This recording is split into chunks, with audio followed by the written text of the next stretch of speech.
Film dimulai dengan memperlihatkan seorang wanita bernama Anne yang baru saja pulang dari kebun di belakang rumahnya. Anne memiliki dua orang anak perempuan bernama Fanny dan Frida. Mereka tinggal bersama dengan sang suami yang bernama Peter. Pagi itu, Peter yang berprofesi sebagai dokter terpaksa harus pergi dari Denmark menuju Swedia atas permintaan polisi, dan sekaligus ia juga akan menjemput anak remajanya dari pernikahannya yang sebelumnya. Anne yang baru mengetahui hal itu pun mengajukan diri untuk ikut bersamanya. Namun di sini, Peter memintanya untuk tetap tinggal di rumah dan menemani anak-anak mereka. Singkat cerita, beberapa hari berlalu, Peter pun akhirnya pulang bersama dengan putranya yang bernama Gustav. Di awal-awal kepindahannya di Denmark, Gustav seringkali merasa canggung dengan keluarga keduanya itu. Beruntungnya, Anne merupakan sosok ibu yang baik, sehingga ia juga berusaha untuk membuat Gustav jadi senyaman mungkin tinggal bersamanya. Suatu hari, Anne pergi menemui adiknya yang bernama Lina. Anne pun menceritakan bahwa sebenarnya ia kurang suka ketika Peter meminta Gustav untuk tinggal bersama dirinya. Dan setelah ditelusuri, alasan Gustav pindah ke sana adalah karena dia di DO karena kenakalannya di sekolah. Keesokan harinya, Anne yang ingin membersihkan bekas makanannya Gustav malah mendapati adanya sebuah buku dewasa di kamarnya. Ia pun memperingati Gustav bahwa buku itu tidak layak untuknya, dan celotehan dari ibu tirinya itu membuat Gustav menjadi kesal. Lantas setelah itu, Peter pun menegurnya, dan dari sinilah Anne mengetahui watak asli dari anak tirinya itu yang memang cukup pembangkang. Suatu pagi di rumah mereka terjadi sebuah kasus pencurian di mana pencurinya berhasil melarikan uang yang ada di tas Anne serta iPad miliknya. Namun kejanggalan terjadi beberapa hari setelahnya, yaitu ketika Anne menemukan gantungan kunci di saku celananya Gustav, di mana sebelumnya Anne meletakkan gantungan kunci tersebut di dalam tas yang dicuri. Hal ini pun membuat Anne yakin bahwa Gustavlah yang melakukan hal tersebut. Lantas terjadilah perdebatan di antara mereka berdua. Anne bilang kalau kejadian ini akan dirahasiakan dari Peter agar Peter tidak memarahinya, dan alhasil Gustav pun mengakui ulahnya tersebut. Hari demi hari berlalu, hubungan Gustav malah kian membaik dengan adik-adik tirinya. Anne yang melihatnya pun sedikit tersentuh dan jadi agak kasihan melihat Gustav. Lantas di suatu malam, Anne mendengar suara gerasak-gerusuk di balik dapur, dan alhasil Anne pun memergoki Gustav dan pacarnya yang bernama Amanda sedang bermesraan. Setelah teringat kedekatan Gustav dan adik-adiknya, Anne pun bersikap manis di depan pacarnya Gustav itu. Mereka pun saling menyapa sampai akhirnya Amanda pun berpamitan. Di tengah malam, Anne yang lagi pengen dimanja mulai merapat ke arah Peter yang saat itu lagi sibuk mempersiapkan presentasi. Dan layaknya kucing dikasih ikan, Peter pun langsung menyantap hidangan tersebut dengan lahap. Hari demi hari berlalu, kedekatan Gustav pada Frida dan Fanny jadi makin lengket. Mereka bahkan sampai bermain dan menghabiskan waktu sampai Gustav ini mau membacakan cerita sebelum tidur untuk kedua adik tirinya itu.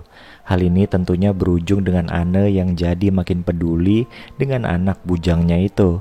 Mereka pun kerap kali kedapatan sering bercerita sampai larut malam pas Peter sedang lembur bekerja. Keesokan harinya, ketika sedang nongkrong bersama Peter dan teman-teman seprofesinya, lama-kelamaan Anne terlihat mulai bosan dengan obrolan mereka. Di sana ia pun mencoba untuk melepaskan kejenuhan dengan menyalakan musik, lalu mencairkan suasana dengan minum bersama. Namun sayangnya, keseruan itu tidak berlangsung lama. Dan singkatnya, begitu senja mulai meredup, Anne terlihat sedang melamun sambil menunggu Peter dan rekan-rekannya selesai ngobrol. Tak lama berselang, Gustav pun muncul menghampiri ibunya, dan pada akhirnya mereka pun memutuskan untuk berangkat ke bar dan saling bertukar cerita.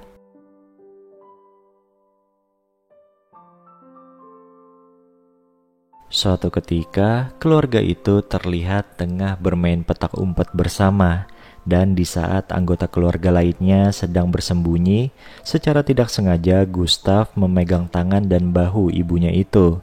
Dan anehnya saat itu, Anne malah merasa deg-degan layaknya orang yang lagi jatuh cinta.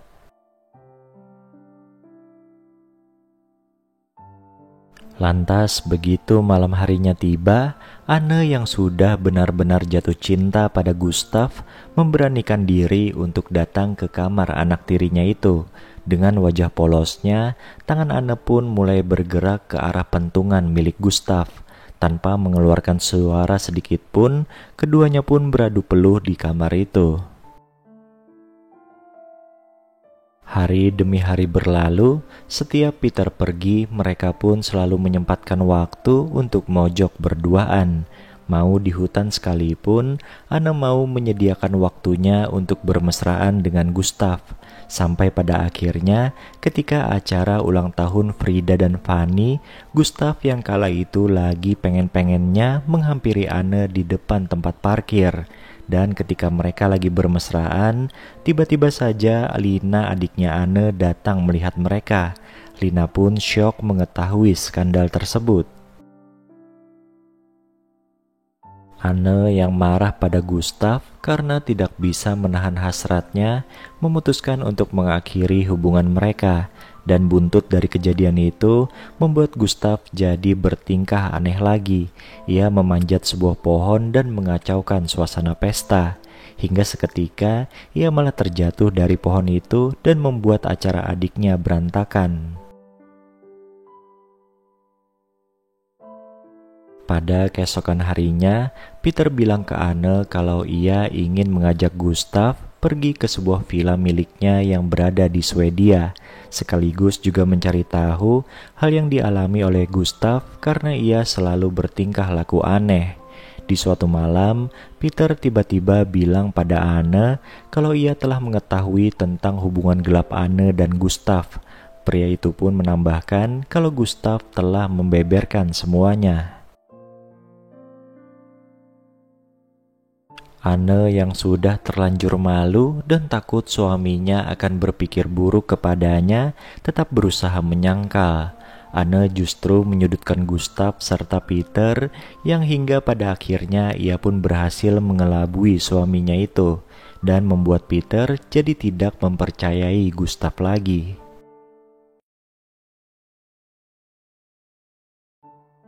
Lantas pada keesokan harinya, Peter pun mengantarkan Gustav untuk pindah ke Swedia dan akan mendaftarkannya di sekolah yang baru di sana. Di samping itu, alasan utamanya adalah karena Anne pun sudah tidak mengizinkan untuk tinggal bersama dengan mereka lagi. Namun setelah beberapa hari kemudian, Gustav malah mendatangi Anne di kantornya. Ia berniat meminta Anne untuk berterus terang kepada suaminya tentang hubungan yang pernah mereka jalani, agar tentunya Gustav bisa memperbaiki hubungan baiknya dengan ayahnya kembali. Namun di sini Anne pun tetap bersikeras untuk tidak memberitahukan cerita yang sebenarnya pada Peter. Kondisi ini tentu merugikan bagi Gustav yang tidak memiliki bukti apapun tentang hubungannya dengan Anne. Lantas setelah beberapa hari kemudian, pada suatu tengah malam, Gustav kembali mendatangi rumah Anne dan berniat untuk bertemu dengan ayahnya. lalu menjelaskan semua yang terjadi selama ini. Namun pada saat itu Anne bilang kalau Peter sedang tidur. Anne pun berusaha mengadu domba Gustav dengan Peter, sehingga pemuda itu pun berpikir kalau ayahnya sudah tidak peduli lagi dengannya. Dan akhirnya Anne pun lagi-lagi berhasil mengusir Gustav sebelum keadaan semakin kacau. Beberapa minggu berlalu, Peter mendapatkan panggilan telepon dari mantan istrinya yang memberitahukan kalau saat ini Gustav tidak diketahui keberadaannya dan sudah bolos sekolah selama 1 minggu. Kemudian setelah itu, Peter mendapatkan informasi dari kepolisian Swedia bahwa anaknya yaitu Gustav berada di sana. Tanpa membuang waktu, ia pun segera menuju ke Swedia. Singkatnya, begitu pulang dari Swedia, Peter pun memberitahu Anne kalau Gustav ternyata sudah meninggal dunia. Meninggalnya itu akibat kedinginan dan tertimbun salju selama beberapa hari dan diakibatkan karena terjatuh ketika sedang menuju villa milik ayahnya sepulang dari sekolah.